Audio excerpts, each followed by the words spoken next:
Are you having a hard time figuring out what to get Dad for Father's Day? You should check out Row 1 Brand's Vintage Pictorum Gallery. They have America's best sports art. With over 7,200 historic sports prints, you're assured to find something unique for Dad this Father's Day. Instead of a boring old tie, get him a historic baseball photo taken by Henry High Sandom at the historic Polo Grounds Stadium in New York City during the 1894 Temple Cup. Or, if he's an NFL buff, check out the 1963 vintage NFL poster. These are so good looking that you'll be amazed how they turn out. Shop now at sportshistorynetwork.com/row1 and save 15% off your order.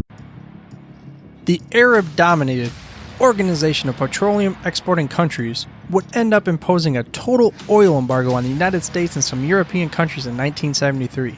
The same year our next Hall of Famer was born. This organization is easily recognizable as the initials OPEC. In this episode, I'm going to tell you a similar story about a wide receiver that is just as polarizing as OPEC. And he was also famous for his initials, which were T.O. Welcome to the Football History Dude podcast, where each episode is a journey back in time to learn about the rich history of the NFL. Your host is Arnie Chapman. Football is his passion, and he wants you to come along with him to explore the yesteryear of the gridiron. So hop on board his DeLorean, and let's get this baby up to 88 miles per hour. This time as we step off our DeLorean, the date is December 7th, 1973, and we are in Alexander City, Alabama. And we are also in episode 5 of an 8-part series that is scheduled to release every single day up until August 4th, the day of enshrinement, where we are covering just some brief little mini episodes, which is not covering everything, but we're talking little short tummy time, tea time kind of stories with your host, the Football History Dude, about the 2018 Hall of Fame class. But before we get started with this episode, I wanted to remind you to head to thefootballhistorydude.com for the show notes, and make sure you mash that little subscribe button on your podcast player of choice so you get the hottest, freshest off the press episodes each and every week. I'd also appreciate an honest review of the show, because it really helps me know, well, what do I gotta do? Where do I gotta put my DeLorean? What date I gotta send it to? And what direction should we be going with this show? And you can do that straight through your podcast player. But now, let us take this DeLorean to the road to El Dorado, which ends in the Hall of Fame. And you're like, what is he talking about? The reason for this is because Terrell, T.O., his actual name is Terrell Eldorado Owens. Well, he's always been chasing after that gold.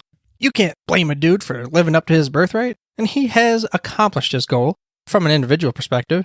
He is being inducted into the Hall of Fame this year, and he was 6'4", 224 pounds, and this dude was just chiseled. And he was, well, still is, a physical specimen on which the league did not want to deal with. However, there were some situations going on. He was from a small little town. He had, some things they were worried about. So he wasn't drafted until the 3rd round, 89th overall, by the San Francisco 49ers in the 1996 draft. So as with many other Hall of Famers who got drafted late, each and every single team can go ahead and walk the plank of shame and get pushed off the edge, only to realize that, wait, everybody else is being pushed off the edge in this ocean too, and wow, we're all stuck here and that kind of thing. But finally, the 49ers stopped the bleeding. They took him where they would end up forming him on paper. This is possibly the greatest wide receiver duo of all time. Jerry Rice was getting a little bit older, but he was still Jerry Rice, the GOAT. So on the same field, you had to deal with Mr. Jerry Rice, the GOAT, and Terrell Owens, this physical specimen of which you can't put a person on him single-handedly and try to stop this guy. But like I said, there were kind of a few things that were factoring into why he went so late. He was drafted out of a little-known school called the University of Tennessee of Chattanooga, so it's understandable. But he's also known for his flamboyant touchdown dances, crazy off and on the field issues, and even now, taking his own path. He's decided to forego the enshrinement ceremony in Canton, Ohio this weekend.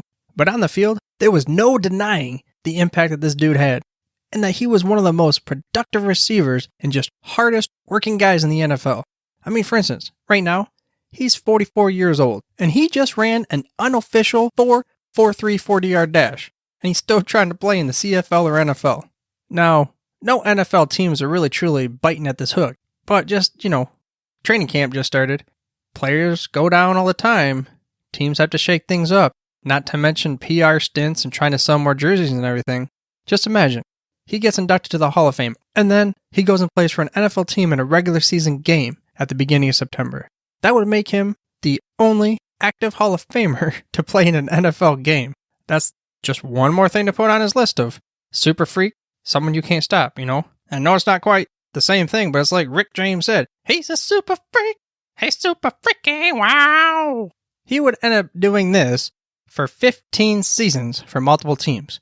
But the most damage came when he was with the 49’ers, then the Philadelphia Eagles, and later on with the Cowboys. But with the Eagles, we're bringing the super freak thing back, where he would end up having one of the most heroic games of all time, period, the end, in a Super Bowl.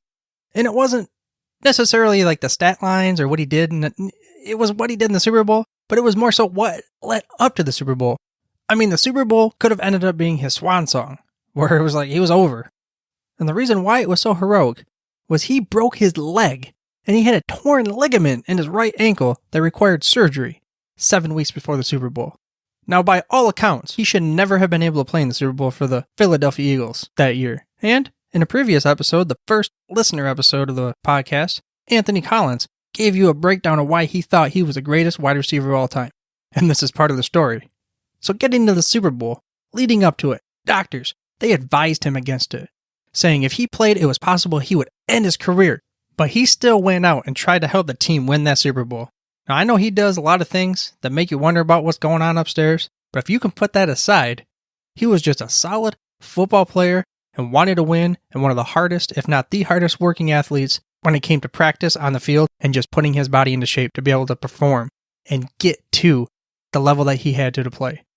Which is the reason why he was able to recover so quickly and get into that Super Bowl, where mere mortals would never have stood a chance. And what was even more impressive, even after he was told he should never play in this game, he ended up playing 62 of the 72 offensive snaps. He had 9 catches on 14 targets for 122 yards, the most in the game. So yeah, a dude with a hobbled bum leg just went out and blew everybody away.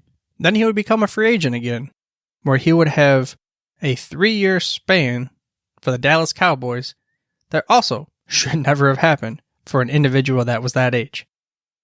For his age 33, 34, and 35 years, his 3-year average for his regular season stats were 1,196 yards and 12.7 touchdowns. And he even earned first team All-Pro at the age of 34. So then that brings us up to his final statistics. His final stat line was 1,078 catches, 15,934 receiving yards for 153 receiving touchdowns. So he is currently second all-time in yards and third in touchdowns. And some of the highlights that were brought up in his biography on the NFL's media site were he had 60 catches or more in all but 3 of his 15 seasons. And he went over 1,000 yards 9 times in an 11-year span. He also had 8 seasons with double-digit touchdowns. T.O. was voted to 5 All-Pro teams and 6 Pro Bowls. And just like in T.O. fashion, he will not have a traditional Hall of Fame enshrinement ceremony. And here's the official statement that he released to describe his decision, and when as such. As many of you know, I am foregoing the Pro Football Hall of Fame induction ceremony in Canton.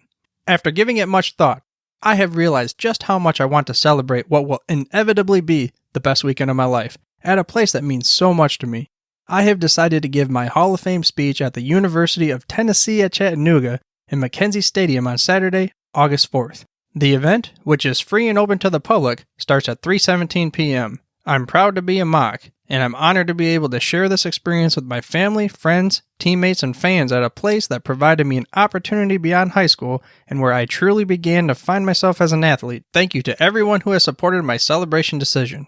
I look forward to seeing you all in Chattanooga. Get your popcorn ready. Sincerely, Terrell Owens.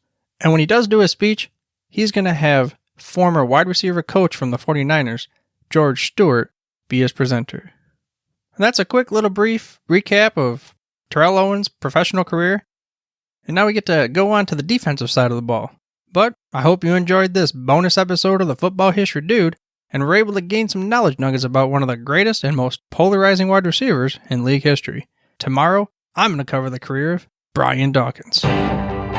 Thank you for listening to this episode of the Football History Dude. To make sure you're the first to get the next episode, please subscribe on your podcast player of choice and head on over to thefootballhistorydude.com for the show notes and more information on the history of the NFL.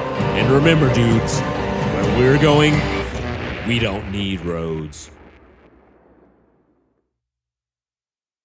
We here at the Sports History Network proudly partner with 26 podcasts, all revolving around the history of sports. But did you know that many of our hosts were sports history authors way before they started their shows? It's true. We've got Joe Ziemba, host of When Football Was Football, Joe Zagurski, host of Pro Football in the 1970s, Mark Morthier, host of Yesterday's Sports, Tommy Phillips, host of Lombardi Memories, and Scott Adamson, co-host of From the 55-Yard Line. All these authors have many books for you to choose from. To check them out, go to our website at sportshistorynetwork.com/sportshistorybooks. Pick up your copy today. Soundtrack provided by Kevin MacLeod of filmmusic.io.